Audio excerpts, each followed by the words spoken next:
Hey there, EB here, having a special midweek talk about the presidential debate last night. We're going to do our normal weekly update on Friday, but there were so many questions that we got about the update to discuss. Let me grab something here about the presidential debate last night. I think we all have to keep our emotions in check. I think we want to be intellectually honest and try and look at last night's debate and see what are the ramifications for both Kamala Harris and Donald Trump, both from the Democratic Party standpoint, the Republican Party standpoint. I want to try to be as intellectually honest. I don't want to offend anybody. I think that we need to be able to discuss this in a mature context so that we can make thoughtful decisions with who we're going to vote for in November. I was absolutely honest, dead honest, after the presidential debate in June between Biden and Trump the following morning. I was so disgusted by Biden's performance that I almost turned it off. The following morning, I told everybody, even though I wasn't a Trump supporter, that Donald Trump absolutely wiped the floor with Joe Biden, that Joe Biden is no match for Donald Trump. His age showed, his inability to pivot and debate showed, his mental acuity and the alacrity of a situation to be able to counterpunch showed that his time had passed. And quite frankly, I was pretty demoralized because he had prepared for supposedly a better part of a week at Camp David, and it showed. Everything that Trump had said about him and his age and his inability to lead for another 4 years was present. The Democrats were absolutely honest with themselves after that debate and through the end of July until Joe Biden stepped down. I think the Democrats did a favor for the country and the party when they stood up in droves and basically said to Joe Biden, thank you for your service, but your time is done. And we owe a big debt to Nancy Pelosi, George Clooney, Barack Obama, and possibly the Clintons and whoever else privately told Joe Biden that it is not your time anymore and that you need to pass the mantle. And there was apprehension about Kamala Harris being anointed as the Democratic standard bearer going forward. And last night's debate, I think we have to have the same intellectual honesty that we had after the Biden-Trump debate, because last night's debate was a resounding defeat for Donald Trump. Was it a resounding victory for Kamala Harris? Time will tell. Did she lose votes last night? No, she didn't. Did she gain some votes last night? Possibly. Possibly from suburban women, possibly from younger voters who may have decided that they were going to sit this election out. But Donald Trump did not win votes last night. Donald Trump lost votes last night, potentially lost votes last night. He was not prepared. He was not substantively prepared. Sarah, I respect your decision that it's an unpopular opinion that I'm voicing right now, but we have to be intellectually honest. He appeared to be angry last night. He was demeaning last night. He didn't stay on message last night. He took the bait every time she threw out something. He grabbed at it. He got very defensive about his rallies, his crowd size. He had a significant inability to say that Ukraine should win the war. He was not able to answer whether he would veto a federal abortion ban. He disagreed with his vice president, who said that Trump wouldn't veto a federal abortion ban. He could not articulate a health plan. For 12 years, or the better part of 11 years, he has voiced his opposition to Obamacare, which is perfectly good policy disagreement. And he's constantly said for 11 years, as the Republican, that we have a better plan. And he was unable to articulate a plan last night to replace Obamacare. He said that he has concepts. Well, concepts aren't good enough.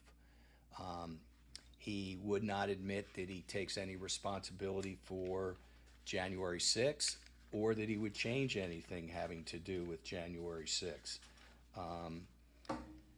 He had no regrets. He said he couldn't admit that he had lost the election. And when confronted with his own words in private recordings where he admitted that he lost the election in both Arizona and Georgia, he said it was sarcasm.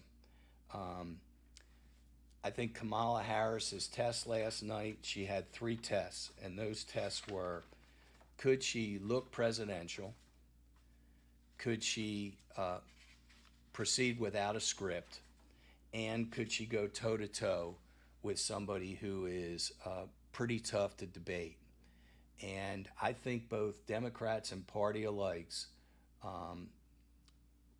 admitted that she did show that she had presidential timber last night, whether you agree with her or not. And you don't have to agree with her. You can disagree totally with her policies.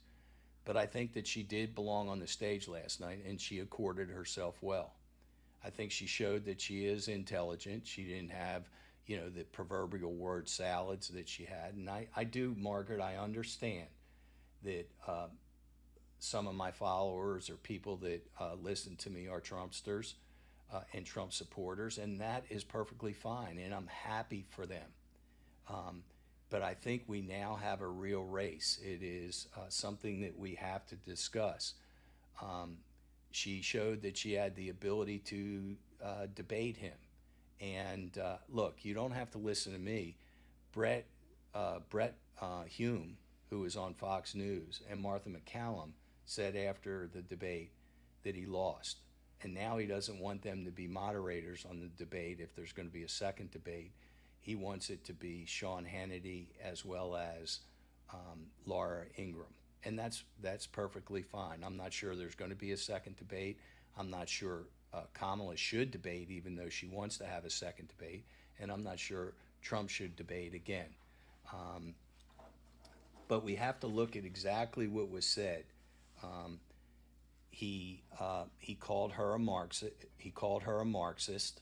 He said that she was communist. He also said that her father, who teaches at Stanford, who I don't think she has a relationship with, is communist. I think he became unglued when she said that a lot of your followers who come to your rallies, when she said, I implore you to go to his rallies, because he's going to talk about Hannibal Lecter and he's going to talk about windmills. And she said people get bored and leave, and he really took the bait. And that's when there was a pivot. And I think he got angry. I think he showed that he wasn't really willing to debate when he gave an unserious answer about the immigrants are eating cats and dogs in Ohio. That is not true. It's debunked. Even J.D. Vance is now backtracking off that. I don't know if that's something that his advisors told him he should get into. Look, I'm not saying that Kamala talked in depth about her policies. She certainly didn't give a good answer on the immigration. Yeah, I think it was a Liz Lavecchia. I think it was a cringe moment when he talked about the pets. But she didn't give a good answer on immigration other than she would support the bill that Langford put in place in October of 2023. Trump didn't have an answer when she said, you killed that bill because you wanted to run on this issue rather than solve the problem. He did not have a good answer about what his economic plan was other than tariffs. And every economic advisor has said that tariffs will raise money on the middle class. It is a cost of living increase. She did get under his skin when she said that the Wharton School of Business, where he went to college, my brother also went to the Wharton School, came out and said that her economic plan would be better for the economy than Trump's plan. And Trump's plan is to tariff every country, including Mexico now, that are importing cars into America, and may do it up to 20%. And he's going to lower taxes on the upper class as well as lower the corporate tax rate. I am pretty big on lowering the tax rate from corporations, but not so big on high income earners. I thought Kamala's opportunity plan, economic plan for $6,000 child tax credit, as well as $25,000 for new home buyers for a deposit and $50,000 tax credit on buying a new home is something that is applauded by Goldman Sachs, as well as the home building and development industry. She was a little bit light on more details of her economic plan, but both of them really didn't do a ton of policy. Essentially, we're left with, okay, are we going to litigate the past? Are we going to deal with our grievances? Or are we going to try to look to the future and turn the page? I'm quite frankly tired of seeing Donald Trump. I'm tired of seeing the Clintons. I'm tired of seeing Obama. I'm tired of seeing all the same old politicians, Mitch McConnell. We need new leaders. Quite frankly, I'm happy that we have a new House majority leader from Louisiana. I'm happy that Hakeem Jeffries is a new minority leader instead of Nancy Pelosi. We need to turn the page. It is a real race now. Did I find the moderators fair? Corey Burns asked. I thought they were a little too aggressive with Trump, but they wanted to try to get him to answer these questions. I thought when he said that the January 6th rioters were, patriots, that's a little bit too much. He could have been asked whether he still wants to pardon some of the people who were convicted. There was too much yelling and screaming both ways, I think, in a sense that it was too personal. It was too personal both ways. Him being personal with her, she being personal with him. But I think she had to do that. Violent crime has gone down. Trump attacked the FBI last night. The statistics are the statistics. For every anecdotal crime that someone would say a migrant committed, and they've committed a lot of crimes, and we have let in too many people that we don't know their background. If there's one thing that even though I'm not voting for Trump, I do agree that the Democrats have failed on the immigration policy. I think that there was this bipartisan bill that should have been passed last October, but it was stalled because Trump wanted to make an election issue. But the Democrats lose on the immigration issue. They lose all the time. But for every crime that's committed by an immigrant, there's 10 crimes committed by an American. I mean, don't think that every single crime that's in this country is committed by an immigrant. He didn't answer the question on whether he wanted Ukraine to win the war against Russia. That is one of the most important issues to me because my grandparents came from Ukraine. I think the European solidarity and making sure that there is not the encroachment further into Ukraine and then ultimately in Poland by Russia is very important. He kept on quoting Viktor Orban. When you quote Viktor Orban and you say that he is your character reference, I think that's a real problem. Having dictators be your character reference, whether it's Putin or Viktor Orban, doesn't move the needle. If he would have said Mother Teresa or if he would have said, Gandhi or something like that supports him, that's a bigger issue. But just saying a guy that has a dictatorship in Hungary doesn't move the needle, and I thought that was bad.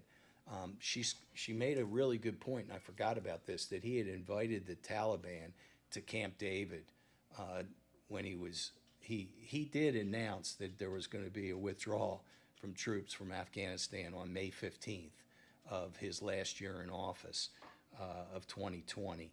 So it is hard to complain about the withdrawal from Afghanistan when he did target a date. I totally agree with him and the Republicans that Biden just pulled these people out, and 13 great Americans were killed, and then there were other Americans left in Afghanistan.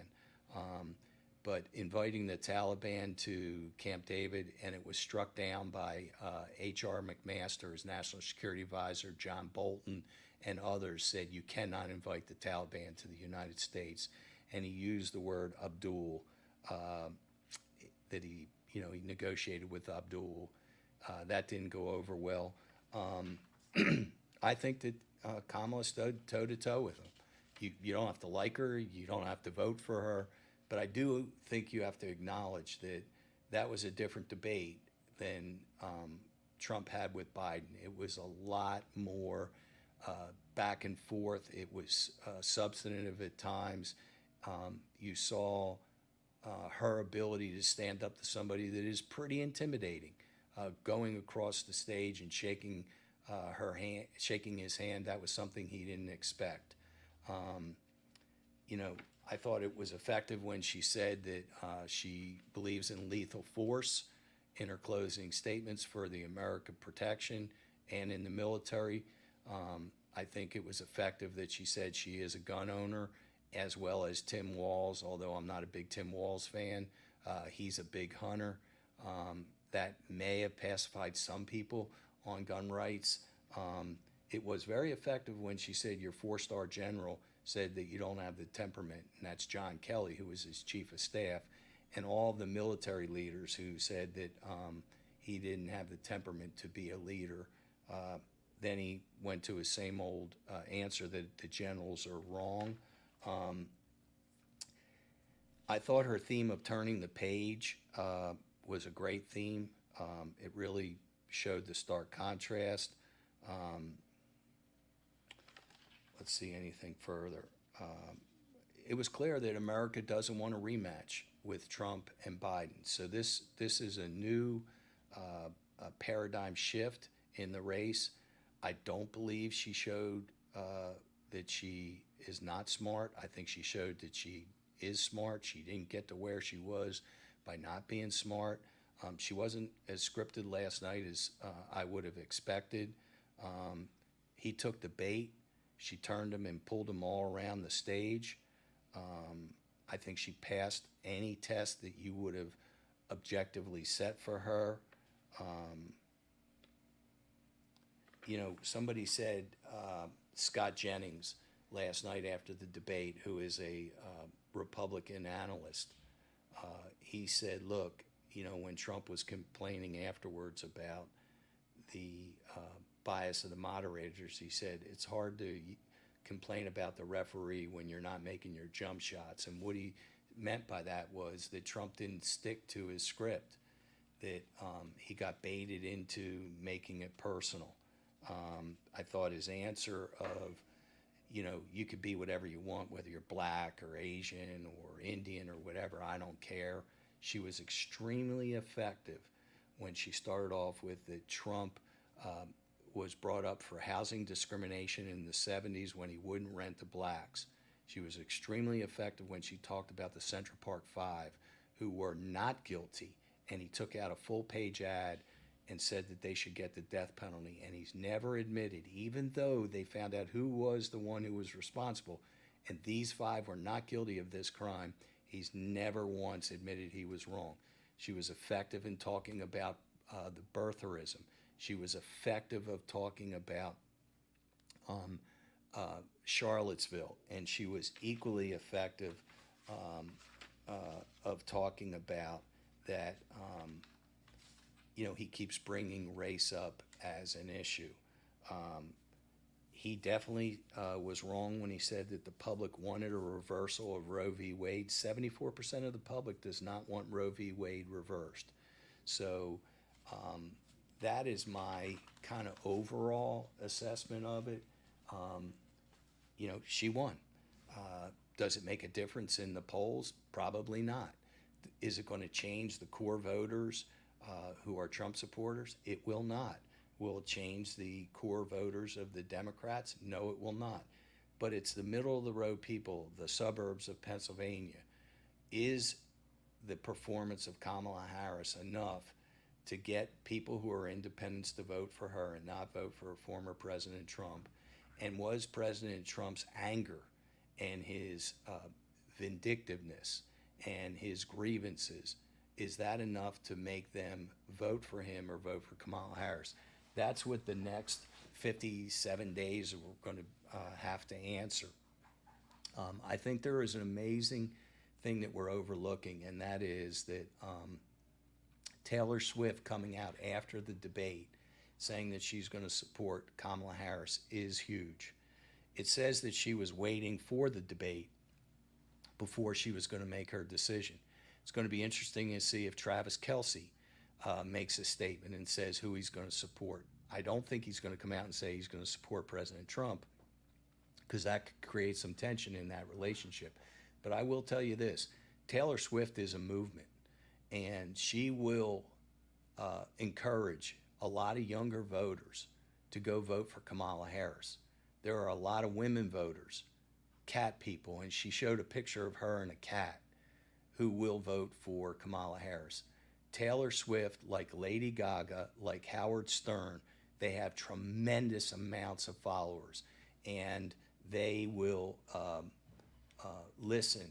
And I think it was an important endorsement. Do I think that Dick Cheney or Liz Cheney supporting Kamala Harris will move the needle? I don't. But I do think that somebody like Kamala Harris getting the support of Taylor Swift is huge. Let's look down here. Maggie Vanderbilt O'Neill said, good summary. Kim Watson said, do you believe that Harris had an earpiece that looked like an earring helping her to talk better? I'm not so sure. Maggie said, narcissistic people never admit they're wrong. That's possibly true.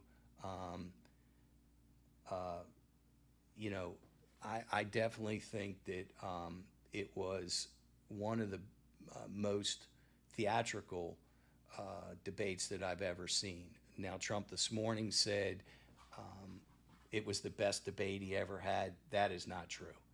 He certainly did much better during his debate with Joe Biden, and certainly in the 2020 when he eliminated every senator and everybody who ran against him. Last night wasn't his best act. And if I were advising Donald Trump, I would say maybe you should debate again.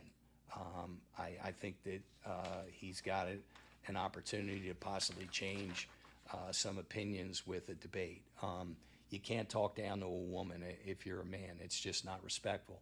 And a lot of people in our country believe that we should have respect. I do too. I don't think you do talk down to a woman. I don't think you really talk down to anybody else. You show how smart you are without saying how smart you are. So here are some debate questions that I got from some of our listeners. Whitney asked, how did inflation skyrocket to 9% under Biden's presidency when under Trump it was at 1.7%? I do agree that the inflation skyrocketed. But don't forget, Donald Trump said that the stock market would go down to 18,000 by electing Biden. It's at 41,000.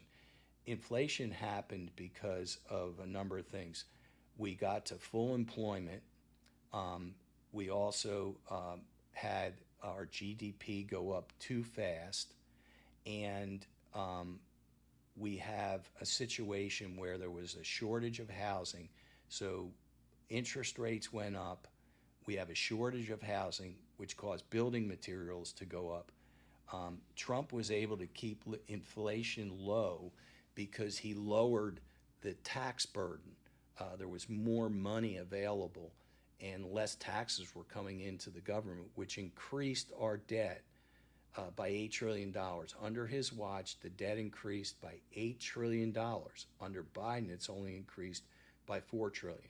But I do agree that inflation is a major problem for many, many people in our country.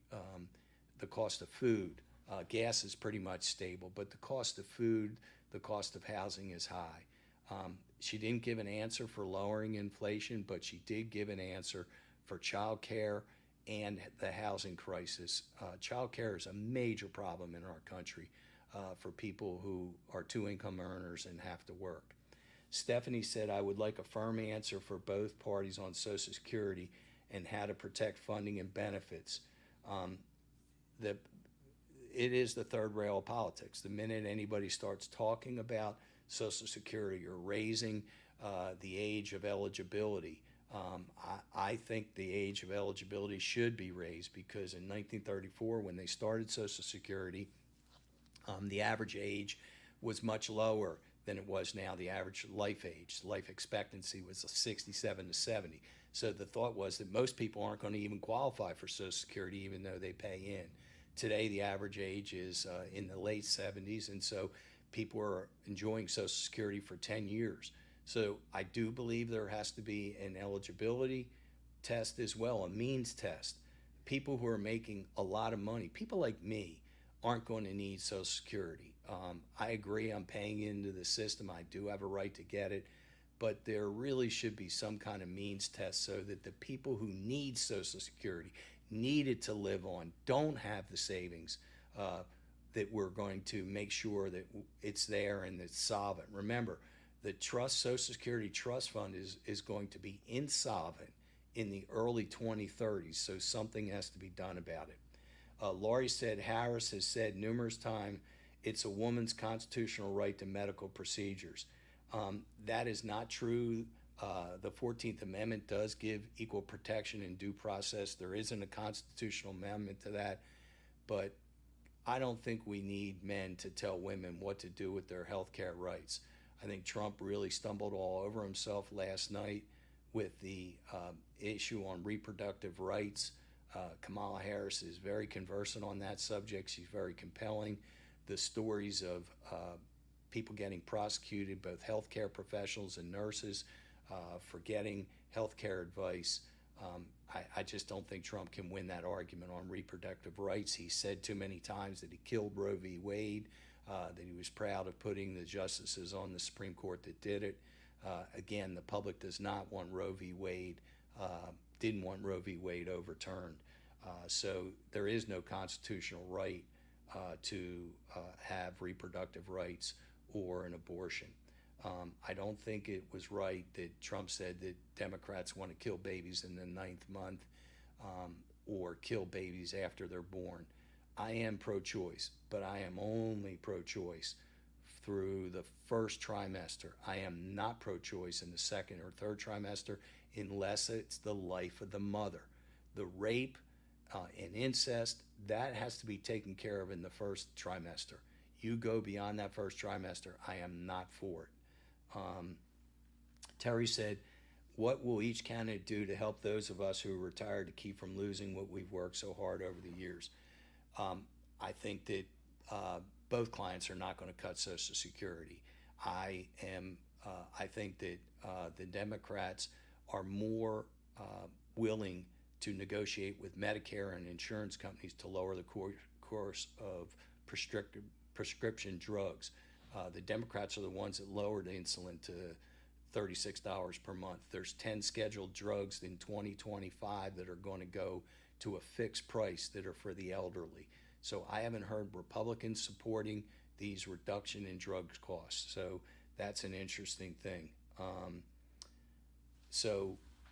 The other thing that came out and they didn't talk about last night is Joe Biden, in a recent executive order, lessen the restrictions on use of long-range missiles.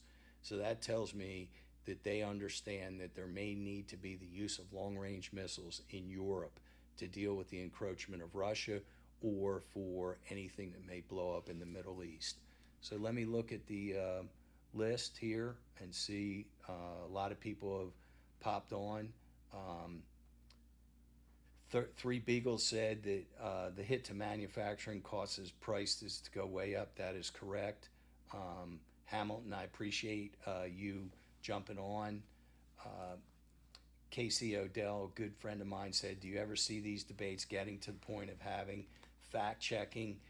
There was some fact checking going on where they told Trump that that is not true. They said that he did say that.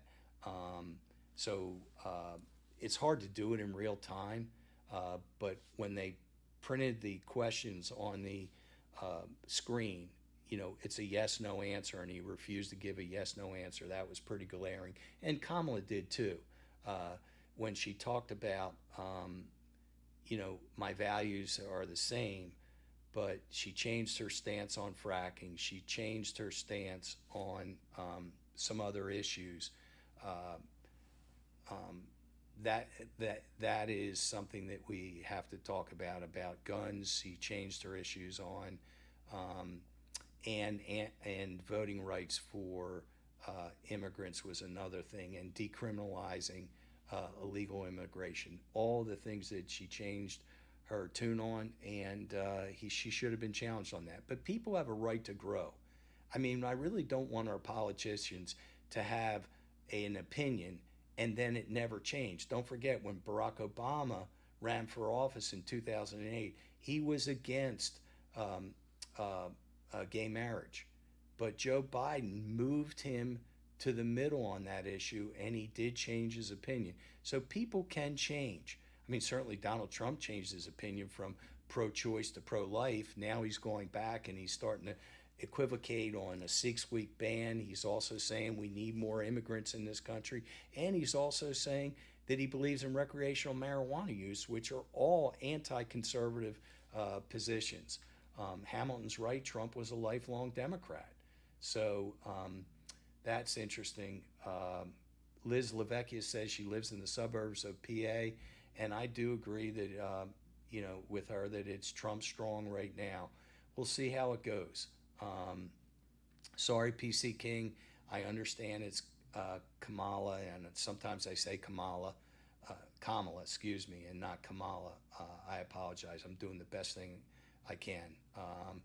So it was all in all an interesting night. We'll see how it plays out, but it would be disingenuous for anybody to say that Trump won that debate last night. She did what she had to do to keep the race going forward. She could have lost the race last night. Absolutely lost the race if she fell flat. She did not. So I am so grateful that everybody here joined in. I can take the criticism. If you think I'm wrong, that's fine, but we can have a healthy disagreement. I'm not mad at you. Please don't be mad at me. Everybody have a great day, and I'll see you Friday. Bye-bye.